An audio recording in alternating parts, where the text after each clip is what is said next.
और देखिए, ईरान किसी भी वक्त इजराइल पर भीषण मिसाइल और ड्रोन हमला कर सकता है। अमेरिका और इजराइल खुफिया रिपोर्ट्स के दावों के अनुसार ईरान 5 तरह के मिसाइल और ड्रोन से हमले की तैयारी पूरी कर चुका है। पूरे इजराइल में ईरानी मिसाइलों के हमले का अलर्ट जारी हो गया है।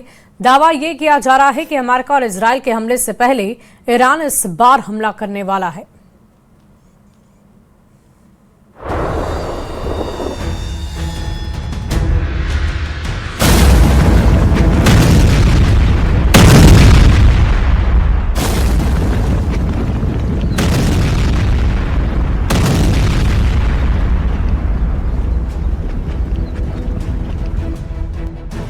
पहले हमला करेगा ईरान, इजराइल की खुफिया रिपोर्ट का दावा।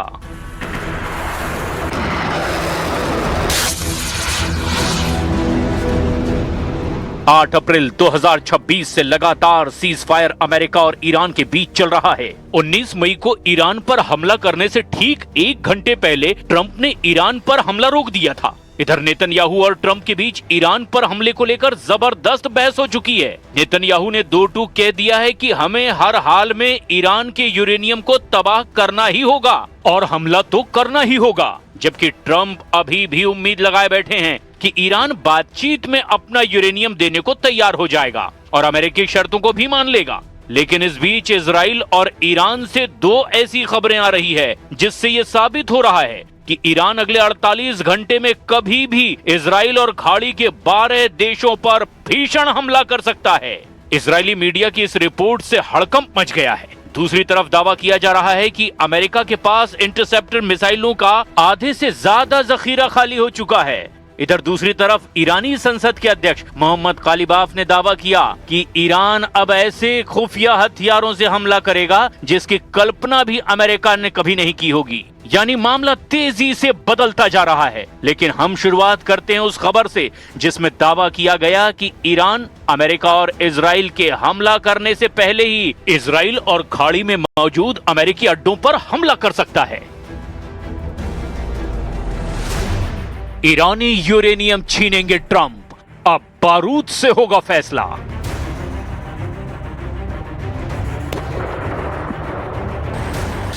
लगता है अगले 48 घंटे में ईरान अमेरिका और इजराइल के साथ साथ पूरी दुनिया को सरप्राइज कर सकता है। अमेरिका और इजराइल के सैटेलाइट्स की जो तस्वीरें और जमीनी रिपोर्ट्स मिल रही है उसके मुताबिक ईरान बहुत बड़े पैमाने पर मिसाइल हमले कर सकता है। इजराइल इसी खतरे को देखते हुए अमेरिका पर दबाव बना रहा है कि किसी भी तरह से ईरान पर हमला करके उसका यूरेनियम छीन लिया जाए। इधर दूसरी तरफ अमेरिकी राष्ट्रपति डोनाल्ड ट्रंप और विदेश मंत्री मार्को रूबियो ने साफ कह दिया कि बातचीत में कुछ अच्छे संकेत मिले हैं, लेकिन अगर ईरान ने स्ट्रेट ऑफ हॉर्मुज से गुजरने वाले जहाजों पर कोई टैक्स या टोल लगाने की कोशिश की तो समझौता नामुमकिन होगा। अमेरिका की मुख्य मांग भी ये है कि ईरान अपना संवर्धित यूरेनियम देश से बाहर सौंपे। राष्ट्रपति ट्रंप ने बयान दिया कि अमेरिका आखिर में ईरान के यूरेनियम भंडार को अपने नियंत्रण में लेकर ही रहेगा।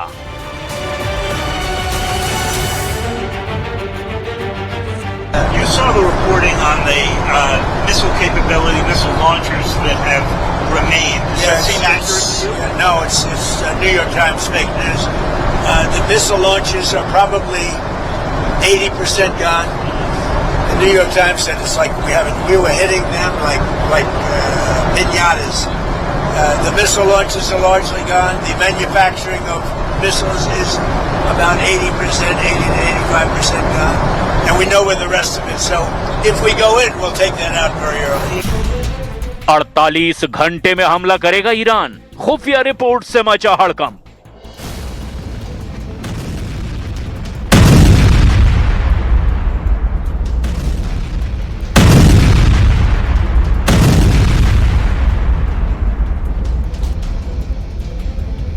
इजराइल को अंदेशा है कि ईरान उस पर और खाड़ी देशों पर अचानक मिसाइल और ड्रोन से हमला कर सकता है। अब ये डर ऐसे समय में जताया जा रहा है जब अमेरिका और ईरान के बीच सीज फायर को लेकर पर्दे के पीछे बातचीत चल रही है। यरूशलेम पोस्ट की एक रिपोर्ट के मुताबिक खुफिया अधिकारियों ने इस संभावित खतरे पर जो रिपोर्ट बताई है वो बहुत ज्यादा हैरान करने वाली है।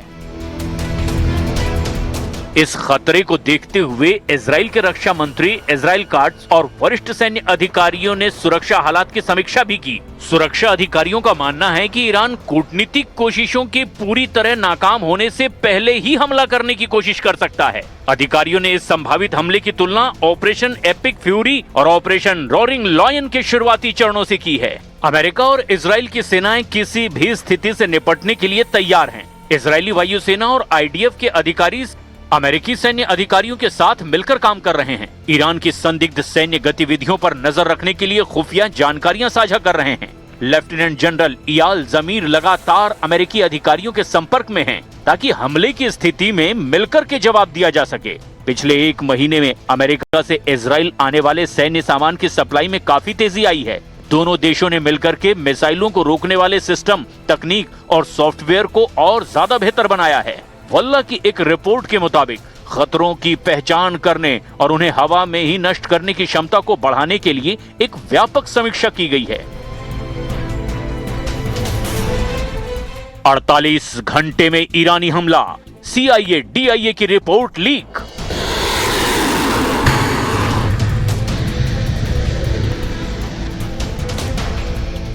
इधर एक और ताजा रिपोर्ट और लीक हुए खुफिया इनपुट के मुताबिक मध्य पूर्व में चल रहा अस्थायी सीजफायर अब पूरी तरह खत्म होने की कगार पर है।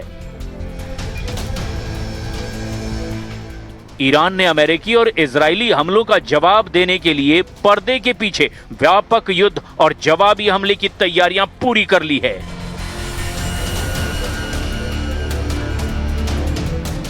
ये दावा ईरान की तरफ से नहीं बल्कि अमेरिका की टॉप खुफिया एजेंसी CIA और DIA की तरफ से किया गया है।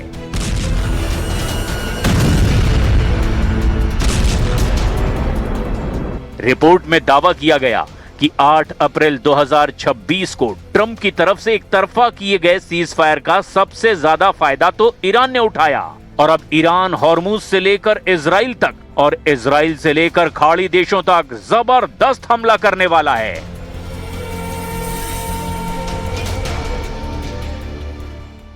Institute for the study of war यानी कि ISW की ताजा रिपोर्ट के मुताबिक ईरान इस बार सीधे इजराइल पर मिसाइल दागने की बजाय हॉर्मुज को अपनी रक्षा और आक्रामक रणनीति का मुख्य केंद्र बना रहा है। इधर द न्यूयॉर्क टाइम्स के द्वारा हाल ही में लीक की गई अमेरिकी खुफिया एजेंसियों CIA और DIA यानी डिफेंस इंटेलिजेंस एजेंसी की रिपोर्ट ने हड़कंप मचा दिया है। खुफिया रिपोर्ट ने वॉशिंगटन से लेकर तेहरान तक गदर मचा दिया। अमेरिकी सेना और ट्रंप के दावों के ठीक उलट रिपोर्ट को देखकर ट्रंप बौखला गए हैं। CIA और DIA की इस टॉप सीक्रेट रिपोर्ट के आंकड़े बिल्कुल उलट कहानी बयां कर रहे हैं। खुफिया आकलन के मुताबिक हफ्तों तक हुई भीषण बमबारी और हमलों के बावजूद ईरान के पास युद्ध से पहले जितने मिसाइल और घातक हथियार थे उसका 70 से 75% हिस्सा आज भी पूरी तरह सुरक्षित और चालू हालत में है। ईरान के पास मौजूद मोबाइल मिसाइल लॉन्चर जो जगह बदल बदल कर मिसाइल दाग सकते हैं उसका 70% स्टॉक अभी भी एक्टिव है। रिपोर्ट कहती है कि हॉर्मुज के पास मौजूद ईरान की 33 प्रमुख मिसाइल साइट्स में से 30 साइट्स पर ईरान का आज भी पूरी तरह से कंट्रोल है और 30 मिसाइल साइट्स हमला करने के लिए तैयार है, जो ईरान की जबरदस्त ताकत का जिंदा सबूत साबित हो रहे हैं। ट्रंप का दावा था कि हॉर्मुज को बंद करने से ईरान की अर्थव्यवस्था तुरंत तबाह हो जाएगी।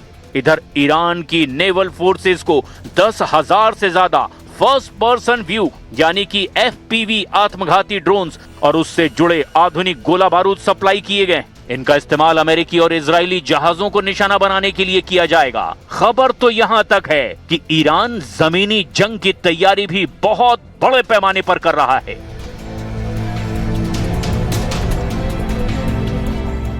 अगले 48 घंटे ईरान युद्ध को लेकर बहुत घातक साबित हो सकते हैं और यही वजह है कि इजराइल और खाड़ी देशों में मौजूद सभी सैन्य अड्डों पर जबरदस्त तैयारी पूरी हो चुकी है। अब देखना यह होगा कि ईरान पहले हमला करता है या फिर अमेरिका और इजराइल ईरान पर पहले हमला कर देते हैं।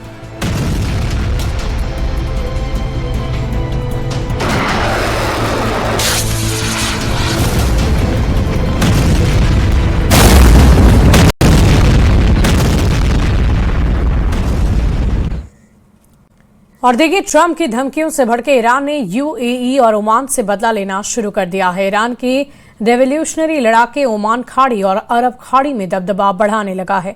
ईरान ने हॉर्मुज का नया नक्शा जारी कर दुश्मनों के 3 इलाकों को अपना बता दिया। वहीं इजराइल ने ईरान के इस्फहान परमाणु अड्डे में सेंधमारी कर यूरेनियम हासिल करने मिशन मोसाद को सौंप दिया।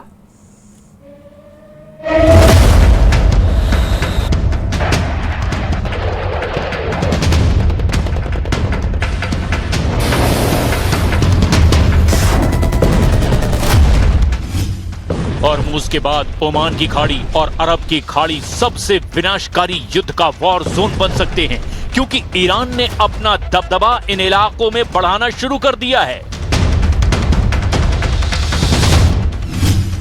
ईरान ने इजराइल से पहले शुरू किया कब्जा युद्ध।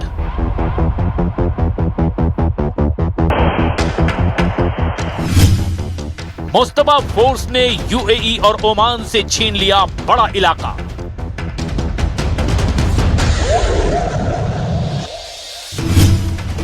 हॉर्मुज टोल और यूरेनियम पर फिर भड़का सुपर पावर।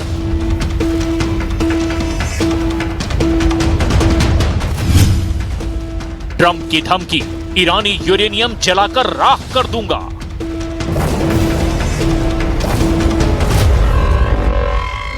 ईरान ने कब्जा युद्ध भड़का दिया है। ईरान अपनी समुद्री सीमा बढ़ाता जा रहा है। ईरान के रिवोल्यूशनरी लड़ाके खाड़ी के सभी ऑयल रूट पर कंट्रोल करने का मिशन ऑन कर चुके हैं।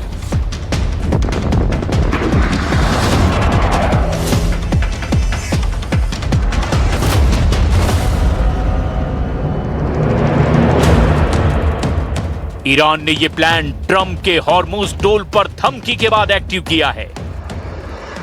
ईरान के पास पक्की रिपोर्ट है कि फिलहाल अमेरिका इस कंडीशन में नहीं है कि वो हमला कर सके।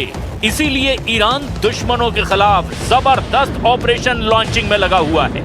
वॉशिंगटन पोस्ट की रिपोर्ट में खुलासा हुआ है कि अमेरिका की डिफेंस शील्ड इस वक्त सबसे ज्यादा कमजोर है। पहले राउंड के युद्ध में अमेरिका अपना आधे से ज्यादा बारूद बर्बाद कर चुका है। वॉशिंगटन पोस्ट के मुताबिक इजराइल को ईरान की मिसाइलों से बचाने के लिए अमेरिका ने 200 इंटरसेप्टर तैनात किए। ये अमेरिका के कुल 3rd इंटरसेप्टर का लगभग आधा हिस्सा है। इतना ही नहीं, अमेरिका ने 100 से ज्यादा स्टैंडर्ड मिसाइल 3 और स्टैंडर्ड मिसाइल 6 इंटरसेप्टर का इस्तेमाल ईरान के हमलों से बचने के लिए किया है।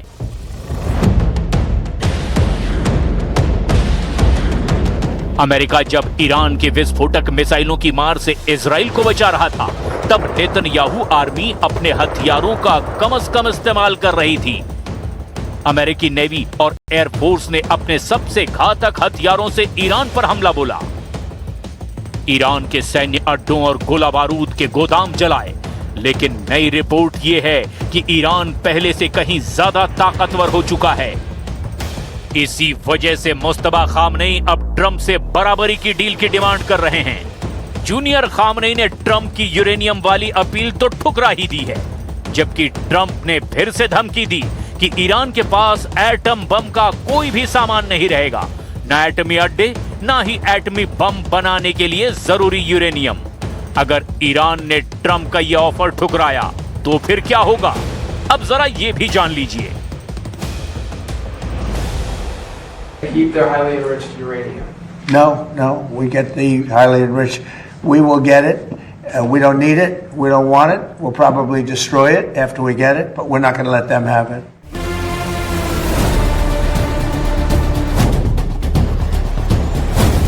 ट्रंप का पारा हाई है। उन्हें ईरान के सुप्रीम लीडर ने भड़का दिया है। ट्रंप जो कह रहे हैं, अगर वो हुआ तो समझ लीजिए कि खाड़ी के कुछ मुल्क तो मिट्टी में ही मिल जाएंगे।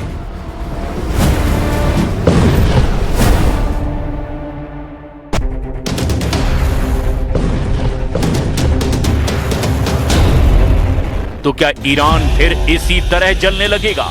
क्या अमेरिका ईरान में फिर ऐसे ही आग लगाने जा रहा है? क्या तेहरान समेत ईरान के शहरों में फिर ऐसे ही धुआं उठेगा? क्या ईरान पर फिर 360 डिग्री वाला मौत का खतरा मंडरा रहा है? क्या ऐसे पिन पॉइंट हमलों से ईरान के कमांडर फिर मारे जाएंगे?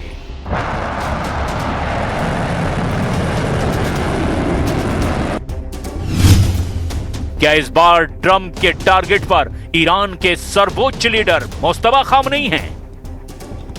या फिर ईरान के राष्ट्रपति मसूद पजेश्कियान हैं? या ईरान की मिलिट्री लीडरशिप है? क्योंकि ईरान के टॉप लीडर्स के सफाई का इशारा ट्रंप बार बार दे रहे हैं।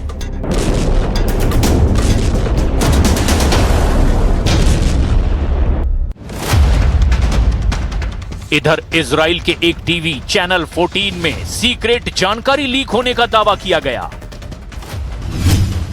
टीवी की रिपोर्ट में दावा किया गया कि अमेरिका और इजराइल मिलकर ईरान के इस्फान इलाके से संवर्धित यूरेनियम निकालने के लिए सैन्य ऑपरेशन कर सकते हैं। इजरायली पत्रकार शिमोन रेकलिन ने दावा किया कि यूरेनियम ऐसी गहराई पर रखा गया है जहां से मिलिट्री कार्रवाई से ही उसे निकाला जा सकता है।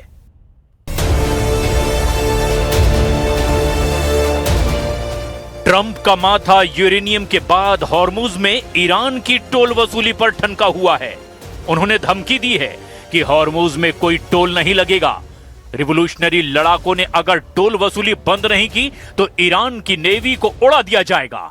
अमेरिका ये भी दावे कर रहा है कि हॉर्मुज में सिर्फ उसकी मर्जी चल रही है। We want it open. We want it free. We don't want tolls. It's international. It's an international waterway. They're not charging tolls.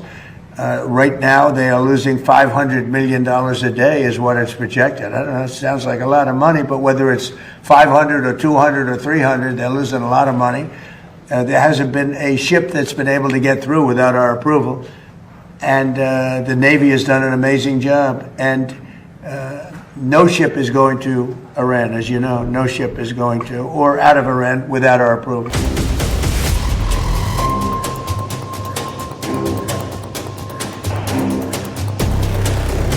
Trump जब हॉर्मुज स्ट्रेट में जीत के दावे कर रहे हैं तब ईरान उन्हें डबल झटका दे रहा है। ईरान अब हॉर्मुज स्ट्रेट पर अपनी पकड़ मजबूत बनाने के लिए समुद्री सीमा का विस्तार शुरू कर चुका है।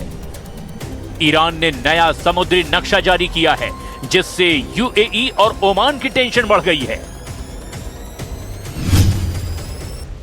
ईरान की पर्शियन गल्फ स्ट्रेट अथॉरिटी ने जारी नए नक्शे में हॉर्मुज स्ट्रेट को ईरान के को मुबारक से यूएई के फुजरात तक और ईरान के केशम द्वीप से लेकर यूएई के अल कैविन तक फैला हुआ दिखाया है। ईरान ने पहले से इस इलाके के 3 आइलैंड पर कब्जा कर रखा है। ये है अबू मूसा, ग्रेटर टुनब और लेसर टुनब। इन आइलैंड पर ईरान और यूएई के बीच करीब 50 साल से विवाद चल रहा है। यूएई इस इलाके को अपना हिस्सा मानता है, लेकिन ईरान 1971 से यहां डटा हुआ है।